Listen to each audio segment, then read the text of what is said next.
Halo guys, jumpa lagi dengan saya Firman Ahmad. Assalamualaikum warahmatullahi wabarakatuh. Ya, jadi setelah kemarin tahun baru keyboard baru, saya mau lanjut lagi nih yang baru-baru. Jadi saya mau upgrade PC saya ya, karena setelah sekian tahun saya belum ada upgrade PC nih, karena kerjanya upgradein PC orang terus. Jadi PC sendiri nggak ke upgrade. Jadi saya akan upgrade beberapa komponen utama yang mendongkrak kinerja ya, karena saya juga akan beralih platform. Wah, jadi ini platform baru dan teman-teman pasti sudah bisa menduga ya saya pakai apa, karena dari video-video sebelumnya saya selalu menampilkan yang itu juga. Saya memilih menggunakan tentu saja prosesor dari AMD ya. Jadi saya memilih AMD Ryzen 5 5600X. Oh iya, saya juga kemarin sebenarnya udah dapat prosesor baru ya dari AMD, karena kemarin kebetulan beruntung mendapatkan hadiah dari AMD di kompetisi video kreatif. Teman-teman bisa lihat videonya di link di atas. Siapa mau lihat gimana sih? Videonya ada di atas ya. Saya dapatnya kemarin Ryzen 5 3600 XT, tapi karena kemarin saya berpikir si Gen 3 ini sepertinya worth it untuk ditunggu, jadi kemarin udah saya kasih user aja. Dan alhamdulillah saya kemarin dapat kebagian ya, dapat stok 5600X ini, dan saya pilih ini. Teman-teman pasti udah tahu speknya gimana. Yang jelas ini Monster 6 core ya. Jadi untuk boardnya saya juga di tahun 2021 ini mencicipi, atau bukan mencicipi, saya berganti brand ya, dari yang si mata itu ke Aorus ya, si manuk ganteng ini ya. Jadi untuk sebuah platform baru saya memilih board dari Gigabyte ya, B550M Aorus Pro, karena kalau pakai Gen 3 ya, prosesor Ryzen 5000 series, tentu saja idealnya menggunakan B550 ke atas chipsetnya ya, karena di sini ada PCI Gen 4 ya, itu hanya ada di B550 ke atas. Dan juga saya suka dari tampilan fisik board ini ya, dia bernuansa hitam, kelihatan maco gitu ya, jantan, ayam jago. Manuk jago ya, B550M Aorus Pro. Oke. Kemudian saya menggunakan RAM dari Adata ya. Ini saya suka desainnya nih ya. Jadi ini XPG Spectric D60G ya, 16 GB 2x8 ya, 3600 MHz. Jadi kalau pakai Ryzen 5000 series usahakan 3600 ke atas ya. Ini kebetulan saya nggak dapat yang 4000, jadi pakai yang 3600 nggak apa-apa lah. Oke. Dan saya sangat suka dengan ini desain diamond cut-nya, dan RGB-nya juga kayaknya asik nih. Saya nggak anti RGB ya, jadi nggak seperti master yang lain itu sepertinya alergi dengan RGB. Saya nggak. RGB itu menurut saya menambah estetika ya, dan juga menambah mood saat kita lihat PC kita itu warnanya wah macam-macam gitu ya, berwarna asik gitu. Yang penting nggak berlebihan ya. Jadi buat saya RGB is good ya. Buat saya RGB itu nggak bocah, nggak cupu, nggak norak gitu ya, selama nggak berlebihan, karena nggak mudah juga membuat RGB seperti ini ya. Tidak mudah juga untuk menata gitu ya, mengkombinasikan komponen-komponen RGB itu menjadi sebuah PC yang cakep gitu ya, yang asik buat taruh di meja. RGB menurut saya menambah mood juga kalau buat saya, jadi lihat itu jadi semangat ya. Oke, RGB is good. Oke. Kemudian biar matching saya pakai NVMe ya, juga Adata, dan saya pakai dua ya, dua. Kenapa dua? Nah, nanti ada sebabnya kenapa pakai dua dan identik. Jadi ini pakai XPG SX8200 Pro. Ini speednya, readnya 3500 dan write-nya 3000 MB per second ya, 3500 3000 MB per second. Nah, kenapa saya memakai dua ini? Karena tadi si manuk ganteng itu tadi mengklaim bahwa dual NVMe Gen 3 ya, Gen 3 ini bukan Gen 4, Gen 3 pada konfigurasi RAID 0-nya bisa mencapai read 6 GB per second. Wow, Ini tentu saja asik ya. 6000 giga apa 6000 MB per second, 6 giga, dan juga read dan write-nya ya 6 giga. Walaupun itu angka teoritis, jadi saya hanya ingin tahu apakah dual NVMe Gen 3 pada konfigurasi RAID 0 ini bisa mencapai angka defaultnya Gen 4. Kalau 6000 kayaknya enggak sih ya, ini karena ini bukan yang high end gitu ya, bukan yang apa ya. Jadi saya ingin lihat seberapa dekat dual NVMe RAID 0 ini mendekati angka 6 GB per second. Gen 4 tapi harganya Gen 10. Harganya masih tinggi ya Gen 4 ya. Dan yang menarik adalah saya kebetulan ini dipinjamin salah satu komponen yang hot ya. Yang hot di awal tahun ini oleh seorang sultan. Bisa tebak apa? Ini dia. Jadi ini. Wah, ini asik ini. Jadi prosesornya 5000 series ya. Mainboardnya 500 series. Kemudian mainboardnya 6000 series, dan ini nggak tanggung-tanggung nih. Ini dari Sapphire ya, Sapphire Radeon RX 6600 XT, 16 GB VRAM-nya. Nah, jadi mungkin teman-teman ada yang belum tahu. Jadi kalau kita platform AMD terbaru ya, kita Gen 3 gitu ya. Prosesornya Gen 3, mainboardnya B550 ke atas, kemudian GPU-nya kita gunakan 6000 series, maka kita bisa mengaktifkan fitur dari AMD ya, platform baru ini, yaitu berupa Smart Access Memory. Jadi kita bisa langsung mengakses, CPU mengakses VRAM-nya GPU yang 16 GB ini yang berlimpah ini ya. Dan itu tadi syaratnya, 3 komponen tadi harus berjalan bersama dalam sebuah platform. Nah, jadi tonton terus video ini sampai selesai. Nanti saya akan share hasilnya, apakah ekspektasi saya dengan dual NVMe ini bisa menyamai kinerja dari single NVMe Gen 4. Yuk.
Oke teman-teman, thank you udah balik lagi lanjutin video ini.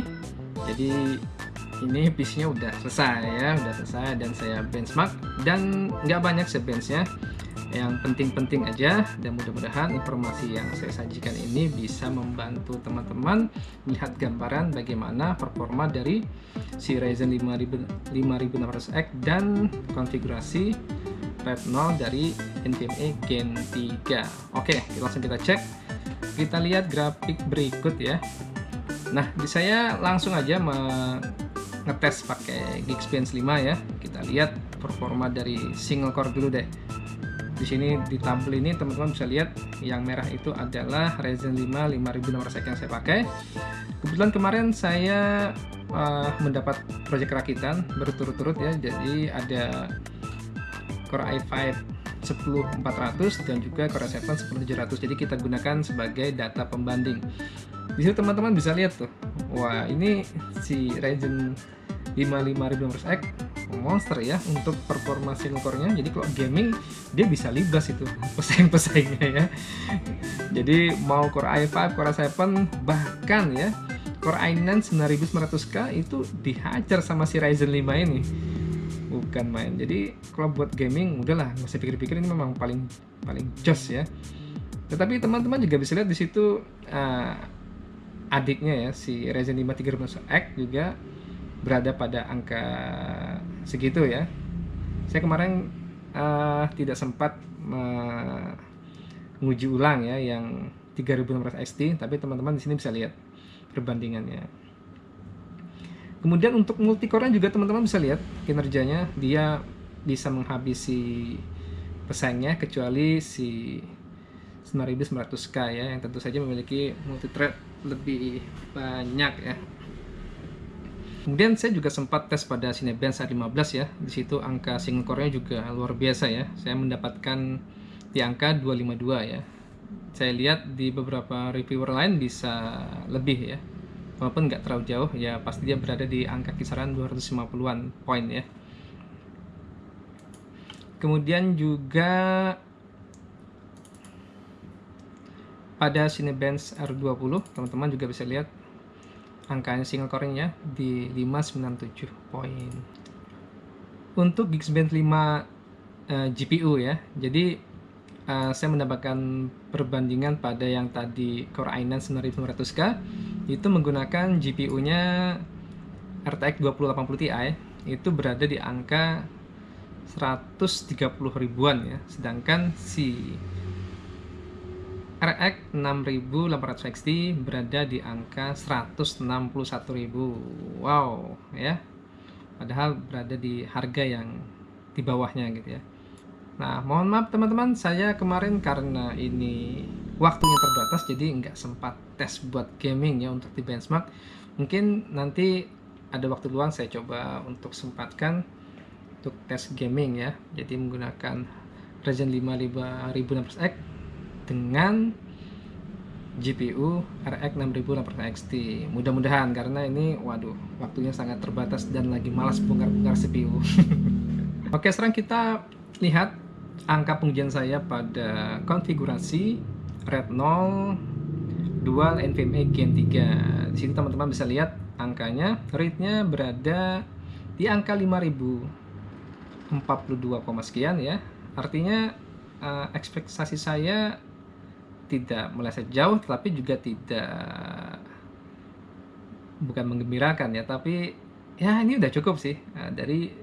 Dari speed defaultnya 3500 dengan kombinasi dua NVMe konfigurasi Retinol ya, kita bisa mendapatkan performa rate-nya single NVMe Gen 4 ya, walaupun rate-nya di sini nggak signifikan naik ya.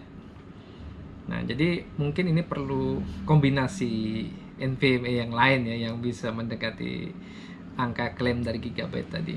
Jadi teman-teman di sini bisa nilai sendiri apakah dual NVMe Gen 3 cukup worth it atau tidak untuk dibandingkan dengan performa single NVMe Gen 4 ya.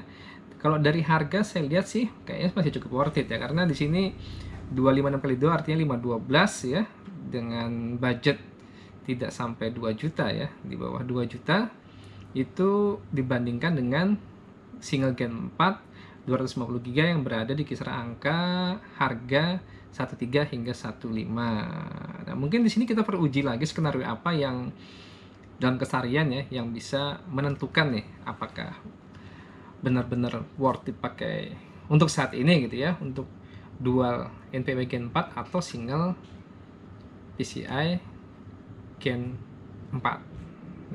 Yang pasti kalau teman-teman sudah mobonya udah Gen 4 ya, mungkin kalau lagi males buat trade tinggal nunggu aja kapan turun nih si single Gen 4 ya.